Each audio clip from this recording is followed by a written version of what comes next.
সপ্তাহখানেক পরে বেডি ডাসিল খুব চালাক। বেডিডায় কয় কয় হুজুরের বিলে আপনারা মনে রাখবো কেয়ামতের মতন এটা অনেক পরে। আচ্ছা তুমি আজ গিয়া চাওছেন হুজুরে আমরা কথা মনে আসেনি। বেডিটা চালাক তো তে গেছ গিয়া সেটা হুজুর চিনছেন নি? চিনতাম পারছি না তো। হুজুর চিনছেন না? সপ্তাহখানেক আগে কত মানুষে দাঁড়িয়ে যায় দেখো কারবারটা টেহা দিয়ে পাওয়া না গেল রে। তারপরে কি কত মানুষ আইয়া যায় আমার কি 7 টাকার পরে চিনতে পারে না।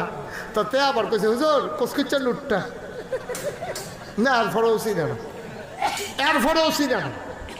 তা মনে মনে করছে সত্যি হুজুরের বলে কেমন বলছেন আমার মনে রাখবো।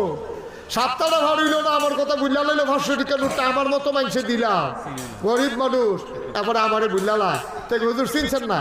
না বাবা মনে রাখতাম পারি না তো কম দেখি হুজুর ওই 500 টাকা নোটটা দিয়ে আলাম।